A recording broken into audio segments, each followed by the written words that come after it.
السلام علیکم وعلیکم السلام۔ استاد مطلوب میں نے آپ کے 23-17 ذات والی سیریز میں بین فطرت اور پردے کے موقع کی میں نے دیکھی ہیں وہ سین، اس میں میرے دو سوال آتے ہیں جو مجھے وہاں پر میں کلیئر نہیں کر سکا۔ ایک ہے دین فطرت کے بارے میں اور ایک ہے پردے کے بارے میں۔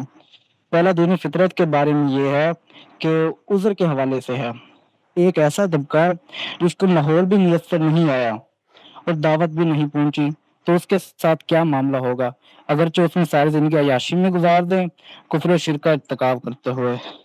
اور پردے کے بارے میں یہ ہے کہ قرآن کے احکامات میں کیسے فرق رکھا جائے کہ یہ وقتی نوعیت کے ہوں یا پھر ابدی ہوں، یا پھر جو ہمارا دین ہے وہ تو ہمیں صرف حضرت محمد صلی اللہ علیہ وآلہ وسلم کی ذات سے ملتا ہے، تو اس میں وہ جو ازواج مطہرات کو عملی نمونہ بنایا جاتا ہے خواتین کے لیے، وہ پردے کے وزن ہے، اور حضرت پاک صلی اللہ علیہ وسلم کو وہ ہم کون سا کرائٹیریا ہے جس میں ہم کہتے ہیں کہ یہ ہمارے لیے عملی نمونہ ہے؟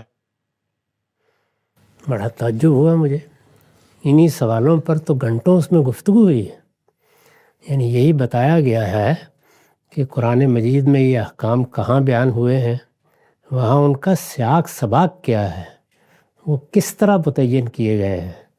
میں نے تفصیل سے بتایا ہے، اور میرا خیال ہے کہ کئی گھنٹے کی گفتگو میں بتایا ہے کہ سورہ نور ہے جس میں اللہ تعالیٰ نے مرد و زن کے ملنے کے آداب بتائے ہیں۔ یہ بتایا ہے کہ پردے کا لفظ قرآن کے لیے اجنبی ہے، اس نے کبھی استعمال نہیں کیا۔ مرد و زن کے ملنے کے آداب، ایٹیکیٹس بتائے گئے ہیں، کن چیزوں کا لحاظ کرنا ہے۔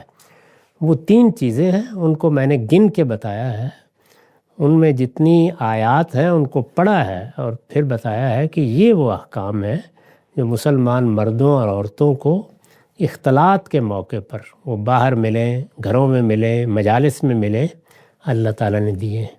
پھر سورہ احزاب پر بڑی تفصیلی گفتگو کی ہے، اور اس میں پوری سورہ کا تجزیہ کیا ہے، اور یہ سمجھایا ہے کہ اس پوری سورہ میں ہم زیر بحث نہیں ہیں، اس میں رسالت مآب صلی اللہ علیہ وسلم اور آپ کے گھر والوں کے ساتھ بعض معاملات زیر بحث ہیں، اس کی تفصیل بتائی ہے۔ پھر یہ بتایا ہے کہ اس میں جو حکم بیان کیا گیا ہے اس حکم میں پردہ زیر بحث ہی نہیں ہے، وہاں مسلمان عورتوں کو ہدف بنایا جا رہا ہے، تو ان کی ایک پہچان قائم کرنا زیر بحث ہے۔ اس میں الفاظ قرآن کے بیان کیے ہیں کہ یورفنا فلا یوزین۔ اس کے بعد یہ سوال کیسے پیدا ہو سکتا ہے، یہ میرے لیے خود باعث تعجب ہے۔ یعنی یا تو میں بات بیان نہیں کر سکا، اور یا یہی کہہ سکتا ہوں کہ ان کو اللہ تعالیٰ کوئی اور دل دے یا مجھے کوئی اور زبان دے دے۔ اس میں بڑی تفصیل سے یہ بات بیان ہوئی ہے، اس کو میری گزارش یہ ہے کہ دوبارہ سنیے اطمینان کے ساتھ۔